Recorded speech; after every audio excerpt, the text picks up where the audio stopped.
ഓർമ്മയിലെ മുറിപ്പാട്. Angel Mary കോളേജിലെ 1997 ബാച്ചിലെ കുട്ടികൾ ചേർന്ന് അവരുടെ റീയൂണിയൻ ആഘോഷമാക്കാൻ തീരുമാനിച്ചു.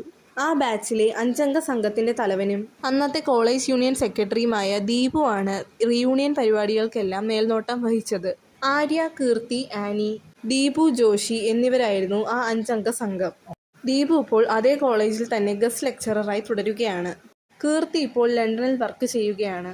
പലരും വിദേശത്തായിരുന്നെങ്കിലും തങ്ങളുടെ പഴയകാല ഓർമ്മകൾ ഒരിക്കൽ കൂടി ഓർമ്മിക്കുവാനുള്ള അവസരം പാഴാക്കരുതെന്ന് കരുതി എല്ലാവരും റീയൂണിയന്റെ തലേ ദിവസം തന്നെ കോളേജിലെത്താമെന്ന് ഉറപ്പു പറഞ്ഞു. ആര്യ ഇപ്പോൾ നാട്ടിൽ തന്നെ ഒരു ബാങ്കിൽ ജോലി ചെയ്യുകയാണ്. ജോഷി ഇപ്പോൾ ദുബായിൽ ഒരു കമ്പനിയിൽ വർക്ക് ചെയ്യുകയാണ്. പക്ഷേ ആനിയുടെ കോൺടാക്ട് നമ്പർ മാത്രം പലരോടും അന്വേഷിച്ചെങ്കിലും ദീപുവിന് അവളുടെ നമ്പർ മാത്രം കിട്ടിയില്ല. കോളേജിലെ അന്നത്തെ കാലത്ത് ഒരേയൊരു നേരമ്പോക്കായ ആനിയെ ഒരിക്കൽ കൂടി കാണണമെന്ന് അവൻ ഏറെ ആഗ്രഹിച്ചു. പക്ഷേ ആരുടെ കയ്യിൽ നിന്നും അവളുടെ കോൺടാക്ട് നമ്പർ കിട്ടിയില്ല. പണ്ടവൾ വാടകയ്ക്ക് താമസിച്ചിരുന്ന കുളത്തൂപ്പുഴയിലെ വീട്ടിൽ തിരക്കി ചെന്നെങ്കിലും അവൾ അവിടുന്ന് പോയിട്ട് ഒത്തിരി വർഷങ്ങളായെന്നും അവരെക്കുറിച്ചിപ്പോൾ ഒരറിവുമില്ലെന്നും അയൽവാസികൾ പറഞ്ഞു. അങ്ങനെ നിരാശനായ ദീപു കോളേജിൽ മടങ്ങിയെത്തി വീണ്ടും കുട്ടികൾക്ക് ക്ലാസ് എടുക്കാൻ തുടങ്ങി. അപ്പോൾ അവൻ്റെ ഫോൺ ശബ്ദിച്ചു. ദീപു പെട്ടെന്ന് ഫോൺ എടുത്തു നോക്കി. ട്രൂ കോളറിൽ ആനി എന്ന പേര് കണ്ട് അവൻ ഞെട്ടി. ഇത് തൻ്റെ പഴയ ആനി ആയിരിക്കണമേ എന്നവൻ പ്രാർത്ഥിച്ചു.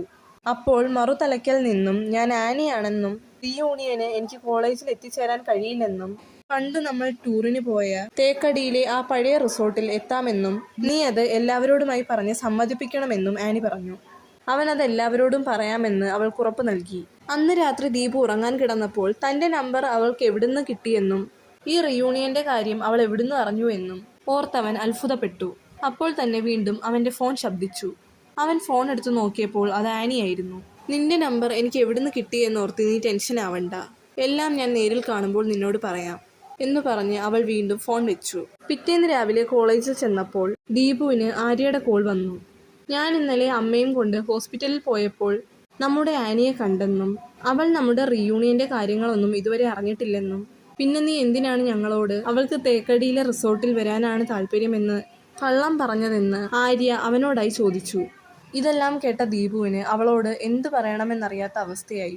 ഈ വീഡിയോ എല്ലാവരും ഒന്ന് സബ്സ്ക്രൈബ് ചെയ്ത് സപ്പോർട്ട് ചെയ്യണേ.